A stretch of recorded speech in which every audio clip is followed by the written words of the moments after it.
إن الحمد لله نحمده ونستعينه ونستغفره ونعوذ بالله من شرور أنفسنا ومن سيئات أعمالنا من يهده الله فلا مضل له ومن يضلله فلا هادي له وأشهد أن لا إله إلا الله وحده لا شريك له وأشهد أن محمدا عبده ورسوله يا أيها الذين آمنوا اتقوا الله حق تقاته ولا تموتن إلا وأنتم مسلمون يا أيها الناس اتقوا ربكم الذي خلقكم من نفس واحدة وخلق منها زوجها وبث منهما رجالا كثيرا ونساء واتقوا الله الذي تساءلون به والأرحام إن الله كان عليكم رقيبا يا أيها الذين آمنوا اتقوا الله وقولوا قولا سديدا يصلح لكم أعمالكم ويغفر لكم ذنوبكم ومن يطع الله ورسوله فقد فاز فوزا عظيما أما بعد فإن خير الحديث كتاب الله وخير الهدي هدي محمد صلى الله عليه وسلم وشر الأمور محدثاتها وكل محدثة بدعة وكل بدعة ضلالة وكل ضلالة في النار أعوذ بالله من الشيطان الرجيم بسم الله الرحمن الرحيم الذين آتيناهم الكتاب يتلونه حق تلاوته أولئك يؤمنون به ومن يكفر به فأولئك هم الخاسرون وفي الحديث عن عمر بن الخطاب رضي الله تعالى عنه قال إن نبيكم صلى الله عليه وسلم قال إن الله يرفع بهذا الكتاب أقواما ويزع به آخرين رواه مسلم رب اشرح لي صدري ويسر لي أمري واحلل عقدة من لساني يفقهوا قولي سبحانك لا علم لنا إلا ما علمتنا إنك أنت العليم الحكيم۔ تمام قسم کی تعریف و توصیف، بڑائی، بزرگی، کبریائی اور حمد و ثنا اللہ رب العالمین ہی کے لیے ہے۔ درود و سلام نازل ہو اللہ رب العالمین کے تمام نبیوں و رسولوں پر، خاص کر آخری نبی محمد عربی صلی اللہ علیہ وسلم پر، آپ کے آل پر، آپ کے جانثار صحابہ کرام پر۔ حضرات گرامی، قرآن مجید اللہ رب العالمین کی آسمانی الہامی کتابوں میں سے آخری کتاب ہے جو اللہ رب العالمین نے سلسلے نبوت و رسالت کی آخری کڑی پیارے پیغمبر محمد عربی صلی اللہ علیہ وسلم پر جبریل امین کے ذریعہ نازل فرمایا ہے۔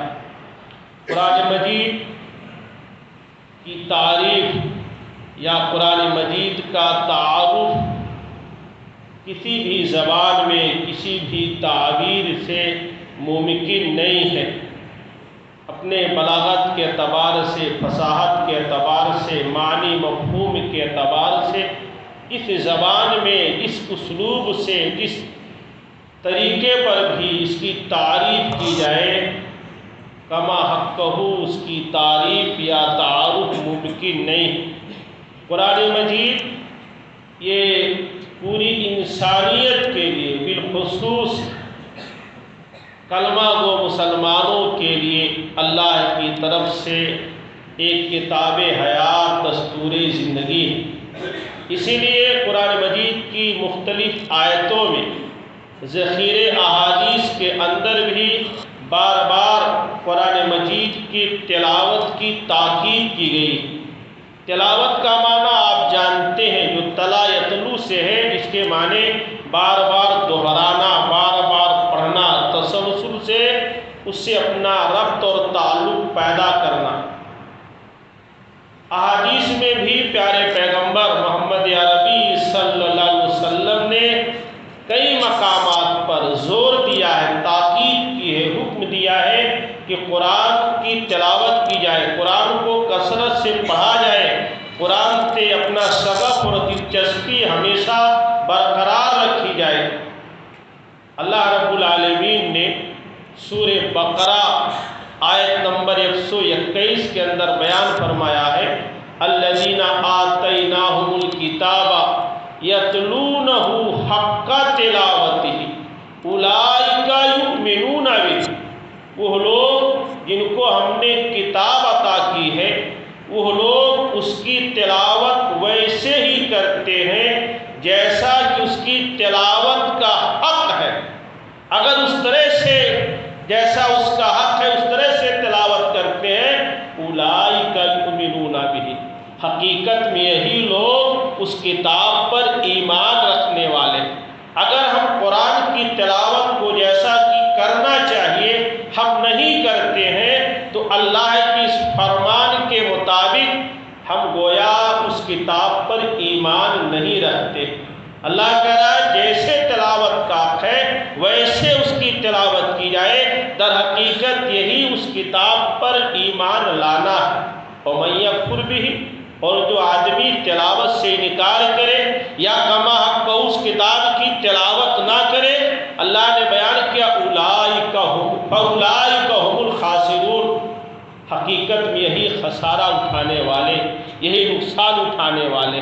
تو قرآن مجید کی تلاوت کی جائے، خاص کر اس بابرکت مہینے میں، رمضان المبارک میں قرآن سے ہمارا شغف اور تعلق بہت زیادہ ہونا چاہیے۔ قرآن مجید کی تلاوت کو اجر و ثواب قرار دیا گیا۔ آپ کو یہ حدیث معلوم ہے کہ قرآن کی ایک حرف کی تلاوت پر 10 نیکیاں، 10 اجر و ثواب مقرر کیے گئے۔ جیسا کہ امام ترمذی رحمہ اللہ نے جامع ترمذی ابواب و ثواب القرآن میں عبداللہ ابن مسعود رضی اللہ تعالیٰ عنہ کی ایک روایت نقل کرتے ہیں، مشہور روایت ہے۔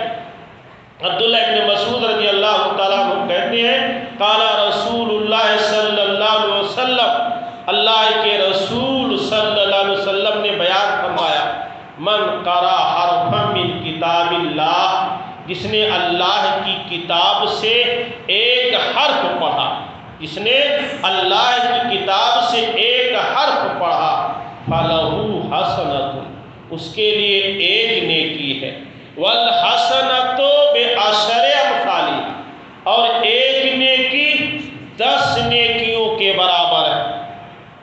ایک حرف پڑھنے پر 10 نیکی دی جاتی ہے، 10 نیکی متعین کی گئی ہے۔ اللہ کے نبی صلی اللہ علیہ وسلم حرف کی وضاحت کرتے ہیں کہ لا اقول الف لام میم حرف، میں یہ نہیں کہتا کہ سورہ بقرہ کے شروع میں جو الف لام میم ہے یہ ایک حرف ہے، بلکہ الف حرف، الف ایک حرف ہے، لام حرف، لام دوسرا حرف ہے، ومیم حرف، اور میم تیسرا حرف ہے۔ اگر کوئی بندے مومن اجر و ثواب کی نیت سے صرف الف لام میم پڑھ لیتا ہے تو اس کے لیے 30 نیکیاں لکھ دی جاتی ہیں۔ تو قرآن مجید پڑھنا چاہیے، قرآن مجید کی تلاوت کرنی چاہیے، حتیٰ کہ اگر کسی وجہ سے بچپن میں ہم نے قرآن نہیں پڑھا یا ایسا ماحول نہیں بن پایا کہ ہم قرآن پڑھ سکیں، سیکھ سکیں، تو آج بھی اس کی کوشش کرنی چاہیے، اسے اپنا تعلق و دلچسپی دکھانا چاہیے۔ قرآن کے تعلق سے جو بھی کوشش ہو وہ باعث اجر و ثواب، باعث خیر و برکت۔ ایسے لوگ جو قرآن صحیح نہیں پڑھ پاتے، جو اٹک اٹک کر پڑھتے ہیں، جن کی بینائی کمزور ہے، جو حروف کو ملا ملا کر کے پڑھتے ہیں، ایسے لوگوں کے لیے بھی پیارے پیغمبر محمد عربی صلی اللہ علیہ وسلم نے بشارت دی ہے۔ صحیح بخاری کتاب التوحید کی روایت ہے، حضرت عائشہ رضی اللہ تعالیٰ عنہا بیان فرماتی ہے، اللہ کے رسول صلی اللہ علیہ وسلم نے بیان فرمایا، الذی یقرأ القرآن وہو ماہر بہ، جو آدمی قرآن پڑھتا ہے اور قرآن پڑھنے میں ماہر ہے، تجوید اچھی، مخرج اچھا، آواز اچھی، جو قرآن پڑھتا ہے، قرآن پڑھنے میں ماہر ہے، اس کی فضیلت کیا ہے؟ مع السفرۃ الکرام بررہ، وہ قیامت کے دن نیکوکار بزرگ فرشتوں کے ساتھ ہوگا۔ تمام فرشتے صالح، تمام فرشتے نیک، ان میں بھی جو سب سے اعلیٰ کوالٹی کے ہوں گے ان کے ساتھ وہ خوش نصیب انسان ہوگا جو قرآن پڑھنے میں ماہر ہے۔ الذی یقرأ القرآن، لیکن وہ شخص جو قرآن پڑھتا ہے ویتتعتع فیہ، اور اٹک اٹک کر پڑھتا ہے، ملا ملا کے پڑھتا ہے، بینائی کمزور ہے، زبان ٹوٹ نہیں رہی، وہو علیہ شاق، اس کا قرآن پڑھنا دشوار ہو رہا ہے، قرآن اس پر گرا گزرتا دشوار ہوتا ہے، پھر بھی پڑھتا ہے، پھر بھی دلچسپی دکھاتا ہے، تعلق نہیں توڑتا ہے۔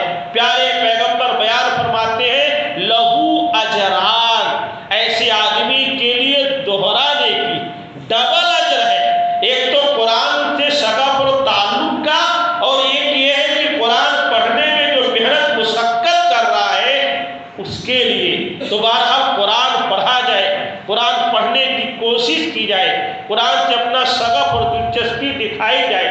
ہمارے پیارے پیغمبر محمد عربی صلی اللہ علیہ وسلم جن پر قرآن نازل ہوا، آپ کا قرآن سے شغف اور تعلق کیا تھا؟ آپ قرآن کیسے پڑھتے تھے، کتنا پڑھتے تھے، اس کا اندازہ آپ اس حدیث سے لگائیے جس روایت کو امام بخاری نے صحیح بخاری کتاب التہجد باب قیام النبی میں بیان کیا ہے۔ عائشہ رضی اللہ تعالیٰ عنہ بیان کرتی ہیں، ان النبی کان یقوم من اللیل حتی تتفتر قدمہ، اللہ کے رسول صلی اللہ علیہ وسلم رات میں اتنا لمبا قیام کرتے تھے، اتنی دیر تک کھڑے ہو کر قرآن پڑھتے تھے کہ آپ کے پائے مبارک میں ورم آ جایا کرتا تھا، سوج جایا کرتے تھے، پھول جایا کرتے تھے آپ کے دونوں پیر، کتنا لمبا قیام کرتے تھے۔ کل ہم نے اور آپ نے تراویح پڑھی ہے، ایک پارے کی تراویح پڑھی ہے، 8 رکعتوں میں پڑھی ہے۔ ممکن ہے بہت سے لوگوں کو تھکاوٹ محسوس ہوئی ہو، کچھ کے پیر درد کیے ہو، کچھ لوگوں نے 4 رکعت 6 رکعت کے بعد ہی کرسی سنبھال لی ہو، لیکن ہمارے نبی اتنا لمبا قیام کرتے تھے، اتنی دیر تک کھڑے ہو کر قرآن پڑھتے تھے کہ آپ کے پیر سوج جایا کرتے تھے، ورم آ جایا کرتا تھا۔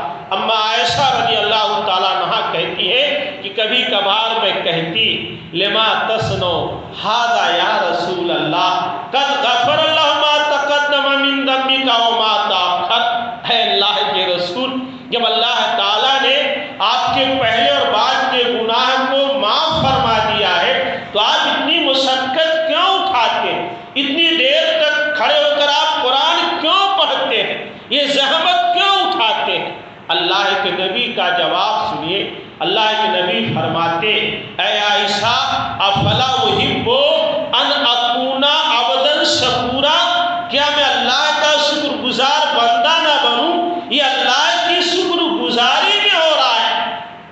اس روایت کی روشنی میں بعض محدثین نے یہ مسئلہ بیان کیا ہے کہ اس امت پر، جس آدمی پر، اس امت کے جس آدمی پر اللہ تعالیٰ کا جتنا انعام دولت کا، ثروت کا، اعلی اولاد کا، علم کا، حسن و جمال کا، جس آدمی کا جس پر اللہ کا جتنا زیادہ احسان ہو اسے اتنا ہی اللہ کا شکر گزار ہونا چاہیے، اسے اتنا ہی اللہ کا مطیع و فرما بردار ہونا چاہیے۔ لیکن ہر معاشرے کی یہ بدقسمتی ہے، جس آدمی پر جتنا ہی اللہ کا انعام و کرام ہے کہیں نہ کہیں لگتا ہے وہ اتنا ہی اللہ سے دور ہے، جبکہ اسے اللہ سے قریب ہونا چاہیے۔ تو ہمارے نبی اتنا لمبا قیام کرتے تھے، اتنی دیر تک آپ قرآن پڑھتے تھے کہ آپ کے پیر سوج جایا کرتے تھے۔ کتنی دیر تک آپ قرآن پڑھتے تھے؟ کیا آپ پڑھتے تھے؟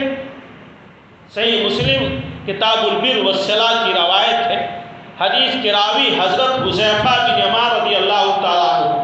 آپ اس روایت پر غور کیجئے اور اپنی تراویحوں میں نصاب، چاک چوبندی، پھرتی دکھائیے کہ ہم ایک پارہ 8 رکعتوں میں پڑھتے ہیں اور اکتا جاتے ہیں، تھکاوٹ محسوس کرتے ہیں۔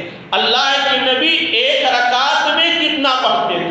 حضرت حذیفہ بن یمان کہتے ہیں صلیت مع النبی ذات لیلۃ، ایک رات اللہ کے رسول نماز پڑھ رہے تھے، میں بھی آپ کے ساتھ نماز میں شامل ہو گیا۔ صلیت مع النبی ذات لیلۃ، ایک رات میں نے نبی کے ساتھ نماز پڑھی، فقرأ البقرہ، آپ نے سورہ بقرہ شروع کر دی۔ آپ نے سورہ بقرہ پڑھنا شروع کیا، پڑھتے پڑھتے کچھ آیتوں تک جب آپ پہنچے تو حضرت حذیفہ کہتے ہیں قلت یرکو عند المئہ، میں نے اپنے دل میں کہا کہ آپ کم سے کم 100 آیت تک پڑھیں گے، کیونکہ ہمارے نبی کا معمول تھا کہ آپ 60 سے لے کر 100 آیتوں کی تلاوت بڑی، جیسے فجر کی نماز میں یا عموماً جب بھی آپ کو لمبی نماز پڑھنی ہوتی تو 60 سے 100 آیت تک کی تلاوت کرتے۔ ہمارے یہاں جو فجر میں لمبی قرأت ہوتی ہے اسی حدیث کی روشنی میں، تو بہرحال کہتے ہیں کہ میں نے اپنے دل میں کہا کہ آپ 100 آیت کے بعد تلاوت کریں گے، لیکن جب 100 آیت پر پہنچے فمضى، آپ آگے بڑھ گئے، پڑھتے رہے پڑھتے رہے۔ حضرت حذیفہ کہتے ہیں کہ میرے دل میں بات آئی کہ شاید آپ ایک رکعت میں یہ پوری سورت پڑھ جائیں گے، لیکن جب آپ نے سورہ بقرہ ختم کیا افتتح النساء، آپ نے سورہ نساء شروع کر دیا، آل عمران بیچ میں آپ نے چھوڑ دیا، فقرہ، آپ نے اس کو پڑھ ڈالا، سورہ بقرہ پڑھا، سورہ نساء، ثم افتتح آل عمران، پھر پلٹ کر کے آئے، آپ نے آل عمران کی تلاوت کی، فقرہ، اس کو بھی آپ نے پڑھ ڈالا۔ اور پڑھنے کا انداز کیا تھا؟ ہمارے ہاں کی طرح نہیں، بہت اسپیڈ سے، بہت تیزی کے ساتھ۔ حدیث میں ہے یقرأ مترسلا، آپ ٹھہر ٹھہر کر پڑھتے تھے۔ وَإِذَا مَرَّ بِآیَتِ تسبیح، جب آپ کسی تسبیح کی آیت سے گزرتے سبح، تو اللہ کی پاکی بیان کرتے۔ وَإِذَا مَرَّ بِآیَتِ سؤال، جب کسی سوال کی آیت پر سے آپ گزرتے سالا، تو اللہ سے سوال کرتے مانگتے۔ وَإِذَا مَرَّ بِآیَتِ تعوذ، جب پناہ طلب کرنے والی آیت سے گزرتے تعوذ، تو آپ پناہ بھی طلب کرتے۔ اسی لیے آپ نے سنا ہوگا کہ اللہ کے نبی نمازوں میں روتے تھے، آپ کے سینے سے رونے کی ایسی آواز آتی تھی جیسے ہانڈی اور ہڈیا کے پکنے کی آواز آتی ہے۔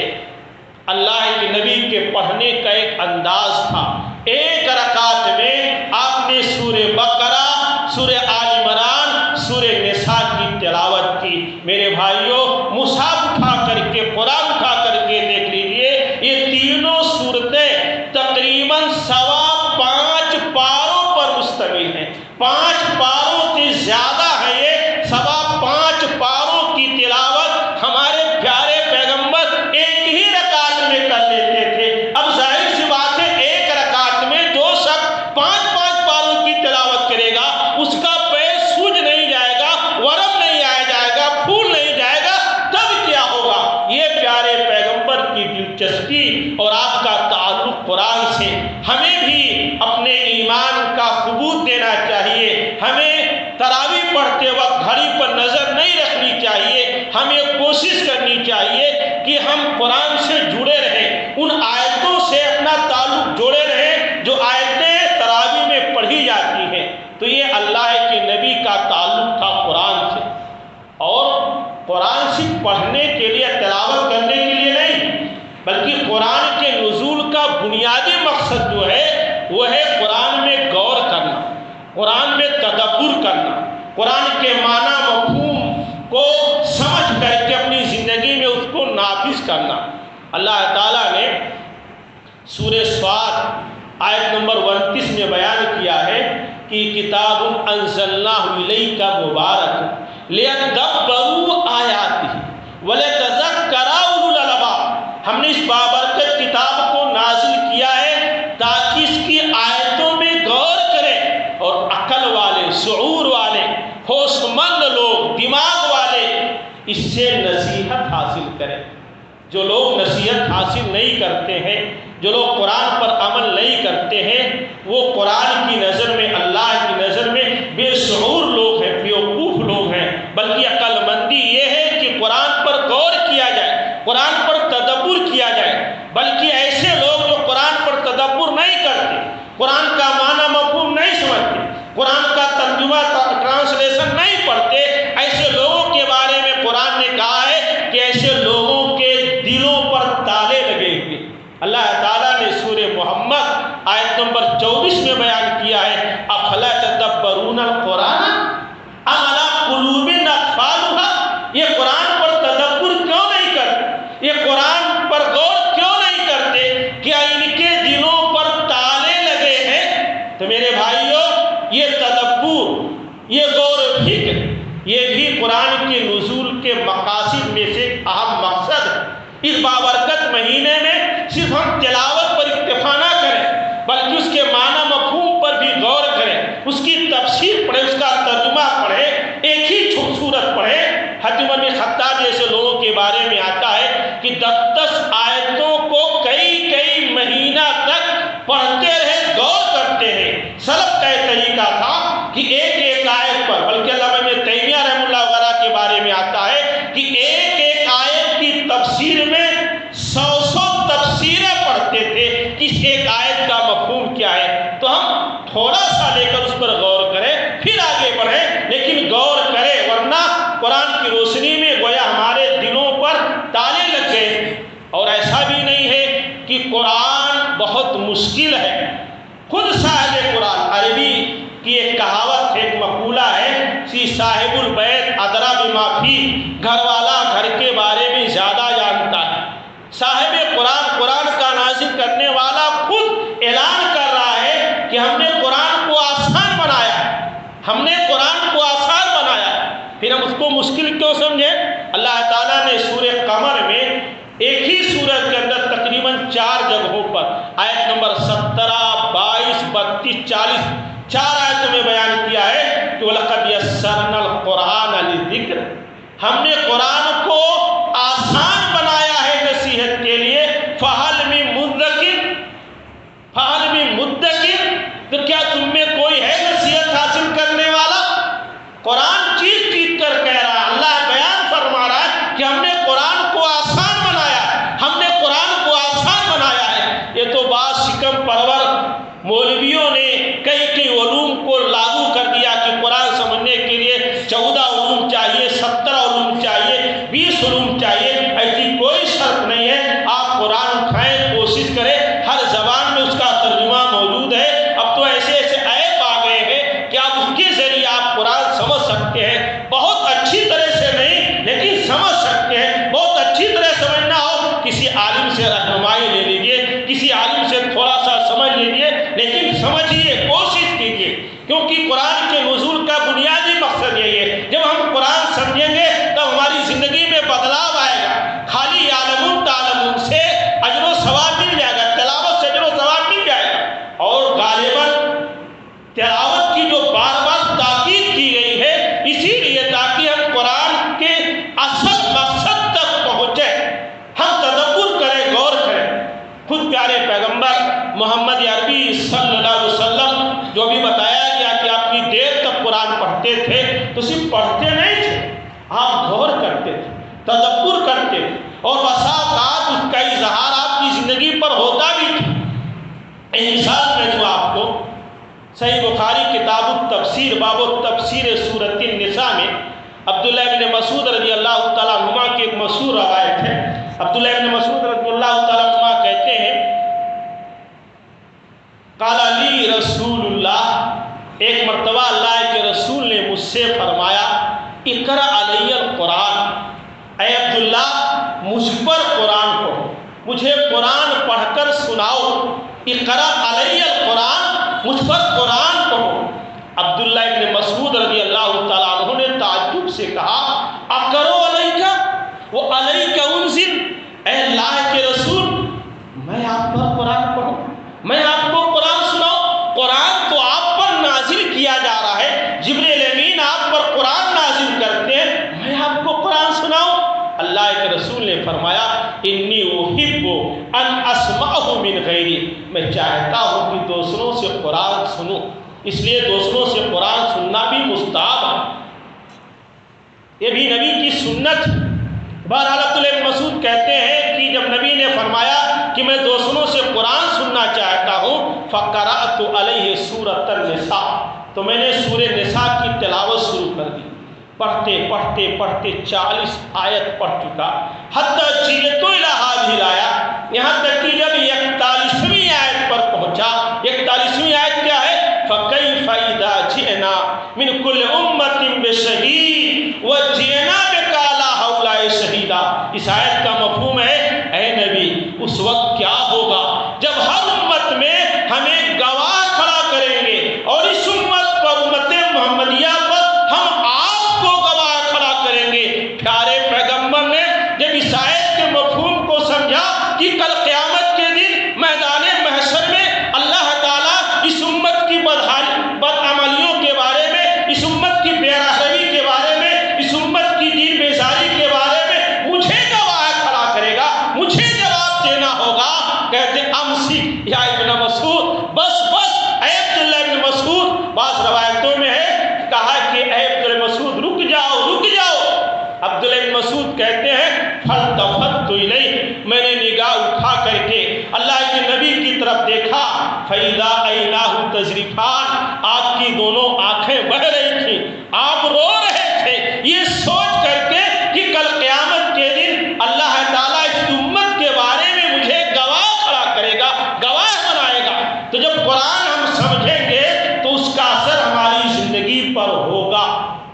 اللہ کے نبی غور کرتے تھے، معنی مفہوم سمجھنے کی کوشش کرتے تھے، حالانکہ صاحب زبان جامع ترمذی کی ایک روایت ہے، امام ترمذی نے ابواب و ثواب القرآن میں بیان کیا ہے، حدیث کے راوی عبداللہ ابن عباس رضی اللہ تعالیٰ عنہ بیان کرتے ہیں کہ ایک موقع پر حضرت ابوبکر صدیق رضی اللہ تعالیٰ عنہ نے کہا قد شبت یا رسول اللہ، اے اللہ کے رسول آپ بوڑھے معلوم ہو رہے ہیں، آپ پر بڑھاپے کا اثر ظاہر ہو رہا ہے۔ قد شبت یا رسول اللہ، اے اللہ کے رسول آپ پر بڑھاپے کا اثر ظاہر ہو رہا ہے۔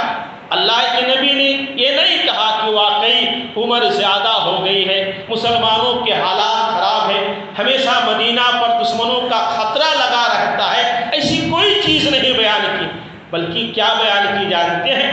آپ نے کہا کہ اے ابوبکر قد شیبتنی ہود والواقعۃ والمرسلات وعما تسألون وإذا الشمس كورت، اے ابوبکر سورہ ہود نے، سورہ مرسلات نے، سورہ واقعہ نے، سورہ نبا نے، سورہ تکویر نے، ان سورتوں نے مجھے بوڑھا کر دیا ہے، ان سورتوں کے معنی مفہوم نے مجھے بوڑھا کر دیا ہے۔ ان سورتوں کو اٹھائیے، میدان محشر کا تذکرہ، قیامت کا تذکرہ، جہنم کی ہولناکی کا تذکرہ، پیارے پیغمبر محمد عربی صلی اللہ علیہ وسلم ان صورتوں کے معنی مفہوم پر غور کر کر کے بوڑھے ہو رہے ہیں، جبکہ آپ امام الانبیاء ہیں، آپ سید ولد آدم ہیں، آپ سراپا بخشے بخشوائے ہیں، آپ جنتی ہیں، پھر بھی ڈر اور خوف کل قیامت کے دن کیا ہوگا، میدان محشر کے دن کیا ہوگا، ان صورتوں پر آپ غور کرتے تھے۔ تھے۔ میرے بھائیوں، ہمیں بھی غور کرنا چاہیے، بلکہ سلف میں بعض لوگ، خود پیارے پیغمبر بھی کبھی کبھی ایک ہی آیت پر آپ اتنا غور کرتے تھے کہ رات ہی گزر جاتی تھی۔ سنن نسائی کتاب الافتتاح میں امام نسائی نے ایک باب قائم کیا ہے، باب تردید الآیہ، ایک آیت کو بار بار دہرانا، اور اس باب میں انہوں نے حضرت ابو ذر غفاری کی ایک روایت نقل کی ہے۔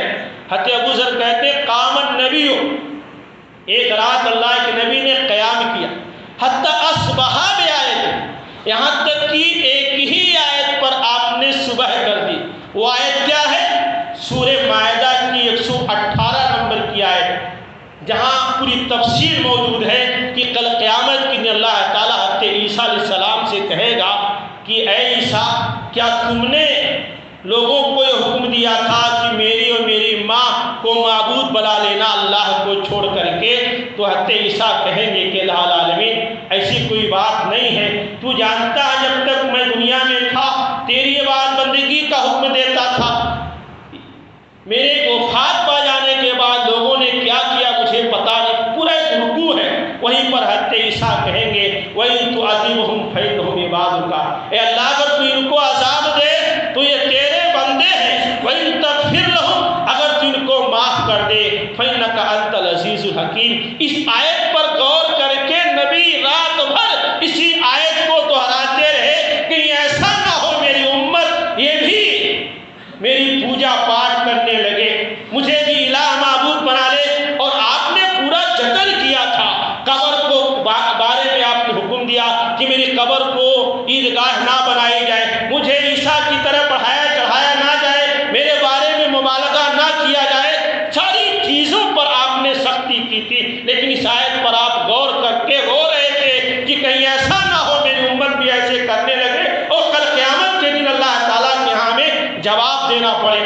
حضرت عمر بن خطاب کے بارے میں آتا ہے کہ ایک مرتبہ سورہ طور کی تلاوت کر رہے تھے، جب 7ویں آیت پر پہنچے ان عذاب ربک لواقع ما لہ من دافع، تمہارے رب کا عذاب برحق ہے، اسے کوئی ختم کرنے والا نہیں۔ فبکا، رونے لگے، واشتد بکاؤہ، اتنا روئے حتی مرض، بیمار ہو گئے، لوگ ان کی عیادت کرنے لگے۔ حضرت عائشہ کے بارے میں آتا ہے، حضرت عروہ بن زبیر بیان کرتے ہیں کہ نبی کی وفات کے بعد میں سب سے پہلے حضرت عائشہ کے گھر جاتا، ان کو سلام کرتا، دیکھتا کوئی ضرورت ہے تو بازار سے لے آؤں۔ ایک دن میں گیا تو دیکھا وہ کھڑی ہو کر کے نماز پڑھ رہی ہیں، اور اس نماز کے دوران کھڑی ہو کر کے سورہ طور کی 27 نمبر کی آیت تلاوت کر رہی ہے کہ فمن اللہ علینا ووقانا عذاب السموم، جنتی جنت میں جب جائیں گے تو یہ اللہ سے دعا کریں گے یا اللہ کی شکر گزاری کریں گے کہ اللہ کا احسان ہے کہ اللہ تعالیٰ نے ہم کو جہنم کی خطرناک ہواؤں سے، زہریلی ہواؤں سے بچا لیا۔ اس آیت کو پڑھ کر کے حضرت عائشہ روتی رہی، بار بار اس آیت کو دہراتی تھی۔ حضرت عروہ کہتے ہیں میں کھڑا رہا کہ اب نماز ختم کریں، اب نماز ختم کریں، لیکن آپ بار بار اسی آیت کو دہراتی رہی حتی مللت القیام، یہاں تک کہ میرا کھڑا رہنا مشکل ہو گیا۔ میں بازار چلا گیا سودا سلف لینے کے لیے، جب واپس آیا تب بھی دیکھا حضرت عائشہ وہی آیت بار بار دہرا کر کے رو رہی، اللہ سے دعا کر رہی۔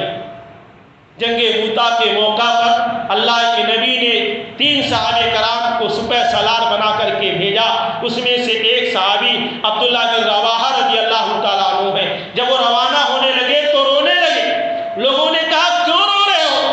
شاید اس لیے رو رہے ہو کہ مدینہ چھوٹ رہا ہے، بیوی بچے چھوٹ رہے ہیں، جہاد پر جا رہے ہو، شہید ہو سکتے ہو، جان جا سکتی ہے، شاید اس لیے رو رہے ہو۔ عبداللہ بن رواحہ نے کہا نہیں، ایسی کوئی بات نہیں ہے، میں اس لیے رو رہا ہوں کہ میں نے اللہ کے نبی سے ایک آیت سنی ہے، وہ آیت سورہ مریم کی 71 نمبر کی آیت ہے۔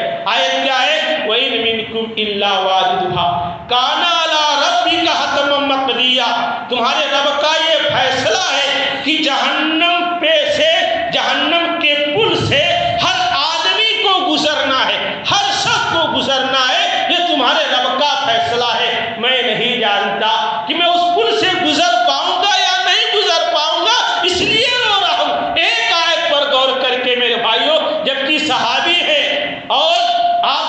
شہید ہونے جا رہے ہیں، جہاد پر جا رہے ہیں، لیکن ایک آیت کے معنی مفہوم پر غور کر کے آپ رو رہے ہیں۔ یہ قرآن ہماری زندگیوں کے بدلنے کے لیے آیا ہے۔ اس بابرکت مہینے میں ہم کثرت سے قرآن کی تلاوت کریں، اس کے معنی مفہوم پر غور کریں، اس کے ترجمہ پر غور کریں اور اس کے اندر احکام و فرامین پر ہم عمل کریں۔ اللہ تعالیٰ ہم سب کو قرآن سمجھنے کی توفیق عطا فرمائے، قرآن پڑھنے کی توفیق دے، قرآن کے معنی مفہوم پر غور کرنے کی توفیق دے۔